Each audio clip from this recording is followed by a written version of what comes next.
My name Edmund Yakani, Executive Director of CEPO. I would like to take this opportunity with high respect to express my voice, which is informed with the tears of the children, of women, person with disability, elderly, vulnerable people who are paying a painful price for the recent escalation of violence in the country.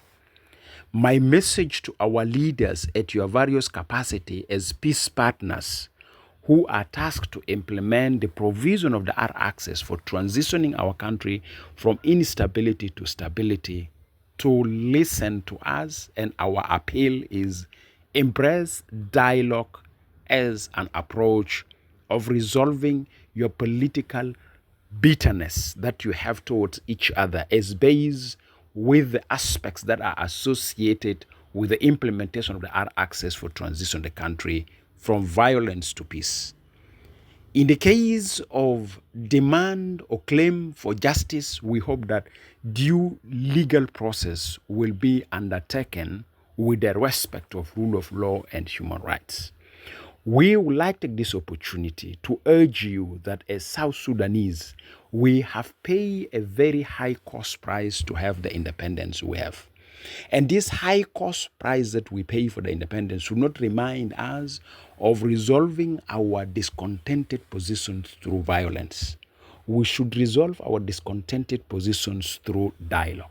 And I'm calling upon our leaders that as politics require compromises, as a strategy of finding a middle ground for building consensus, for genuine political transformation of our society or transitioning of our society from violence to peace, please, we are appealing to you as our leaders.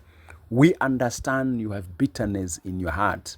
You have very big discontented political disagreement based on experience of your political life. Please, we are appealing to you. Violence should not be the option for you to resolve your discontented position. Kindly, kindly, we are appealing to you to embrace dialogue. And we hope that this dialogue should be facilitated by our religious leaders who are already proactively engaging in ensuring that you use dialogue as a means of resolving your discontented political positions.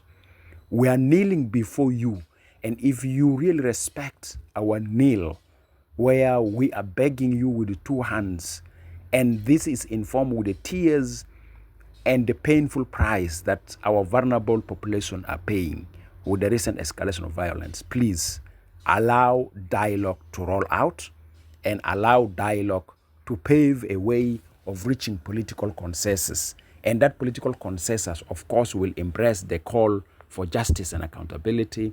That will also embrace the call for commitment to implement the agreement.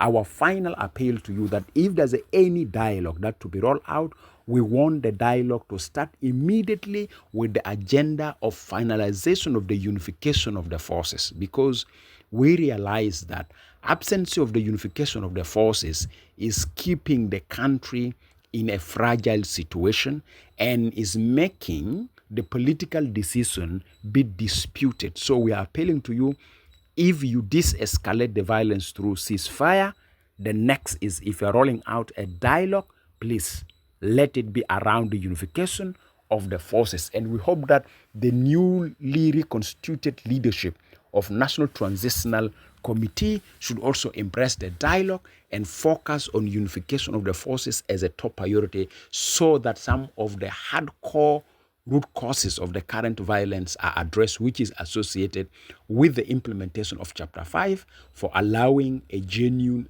political and leadership that will run the country in a manner that is consolidated leadership.